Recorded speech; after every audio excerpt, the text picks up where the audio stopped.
আর তাকওয়া অর্জনের মূল কয়েকটি সূত্র আছে। আমি কিভাবে তাকওয়া অর্জন করব, অন্তরের মধ্যে কিভাবে তাকওয়া নিয়ে আসব। মহান আল্লাহ তাআলা আমাদেরকে সেই প্র্যাকটিক্যাল কিছু আমল, কিছু দিক নির্দেশনা রাসূলুল্লাহ সাল্লাল্লাহু আলাইহি ওয়াসাল্লামের মাধ্যমে দিয়েছেন। এক নাম্বার, আমাকে আপনাকে মহান রব্বুল আলামিনকে সত্যিকার অর্থে ভয় করতে হবে। মহান আল্লাহ তাআলা কুরআনুল কারীমে অসংখ্য জায়গায় বলেছেন। কুরআনুল কারীম আপনি যদি পড়েন, আপনি যদি দেখেন, তাহলে দেখতে পারবেন ওয়াত্তাকুল্লাহ এই কথা কতবার মহান আল্লাহ তাআলা আমাদেরকে জানিয়েছেন যে ওয়াত্তাকুল্লাহ, তোমরা আল্লাহকে ভয় করো। ওয়াত্তাকুল্লাহ, তোমরা আল্লাহ তাআলার তাকওয়া অর্জন করো। এই তাকওয়া আমরা কিভাবে অর্জন করব? আমাদের ধারণা, আমাদের অন্তরের ভয়, অন্তর থেকে যে বিশ্বাস, সেই বিশ্বাস থাকতে হবে যে মহান আল্লাহ তাআলা আমাকে সৃষ্টি করেছেন, আর এই মহান রব্বুল আলামিন তিনি সব কিছু দেখেন, তিনি সব কিছু জানেন। আমার অন্তরের মধ্যে এখন কি চলতেছে, আমি কি কল্পনা করতেছি, আমি আপনাদের সাথে এখনো বলিনি এরকম কথা আমার অন্তরের মধ্যে আছে। আমি বলবো, কিছুক্ষণ পর বলবো বা এক সপ্তাহ পর বলবো, অন্তরের মধ্যে আমি নিয়ত রেখেছি। এই কথাও মহান রব্বুল আলামিন তিনি খুব ভালোভাবে জানেন। এরকম ধারণা মহান আল্লাহ তাআলা সম্পর্কে আমার আপনার থাকতে হবে। মহান আল্লাহ তাআলা বলেন, ইন্নাল্লাহা বিমা তা'মালুনা বাসীর, নিশ্চয় আমরা পৃথিবীতে যা কিছু করি, যেই কাজ করি, মহান আল্লাহ তাআলা সব কিছু সম্পর্কে সম্যক অবগত। তিনি সব কিছু সম্পর্কে খুব ভালোভাবে জানেন। শুধু তাই নয়, মহান আল্লাহ তাআলা আমাদের সব কিছুর খবর রাখেন। আমাদের ভিতরে কি হচ্ছে, বাহিরে কি হচ্ছে, আমরা রাতের অন্ধকারের মধ্যে কি করতেছি, আমরা দিনের বেলা কি করতেছি, সব কিছুর খবর মহান আল্লাহ তাআলা জানেন। শুধু তাই নয়, মহান আল্লাহ তাআলা বলেন, ইন্নাল্লাহা কানা আলাইকুম রাকিবা, যে নিশ্চয়ই আল্লাহ তাআলা তোমাদের উপর সদা সর্বদা তদারককারী। তিনি সব কিছু আমাদের তদারক করতেছেন। এই যে আমরা জুমার নামাজে এখানে আসছি, আমরা বসে আছি, এটা মহান আল্লাহ তাআলা তিনি দেখতেছেন।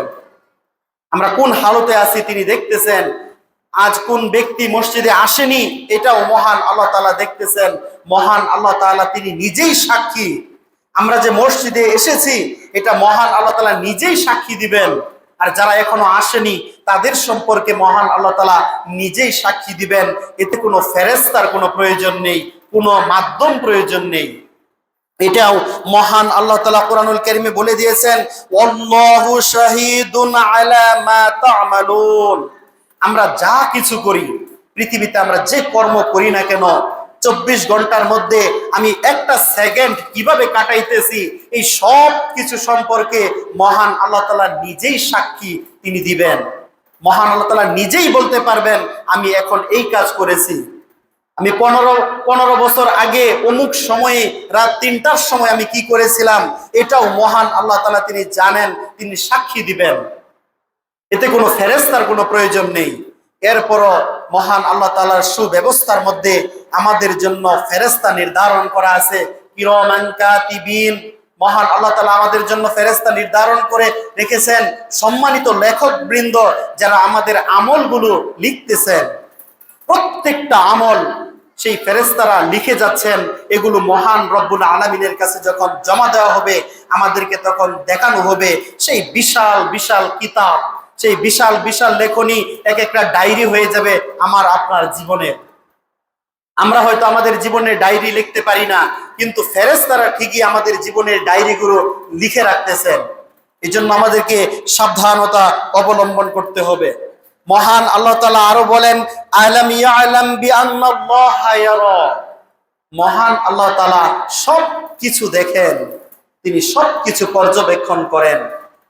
এই জন্য মহান আল্লাহ তাআলা যে উদ্দেশ্য নিয়ে আমাদেরকে পৃথিবীতে সৃষ্টি করেছেন, সেই উদ্দেশ্যকে আমরা যদি ভুলে যাই, তাহলে আমরা নিজেরাই মূলত নিজেদের ক্ষতির মধ্যে আমরা নিজেকে ডেকে দিচ্ছি, নিজেদের ক্ষতির মধ্যে আমরা নিজেকে ফেলে দিচ্ছি।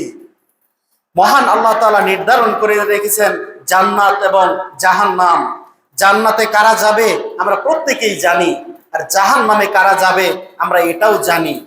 এরপরেও আমরা যদি সতর্ক না হই, এরপরেও আমরা যদি গাফিলতির মধ্যে ডুবে থাকি, নফসের ধোঁকায় পড়ে, শয়তানের ধোঁকায় পড়ে নিজেকে আমরা যদি এখনো নিয়ন্ত্রণ করতে না পারি, তাহলে আমরাই মূলত আমাদের নিজেদের ক্ষতি নিজেরাই সাধন করতেছি।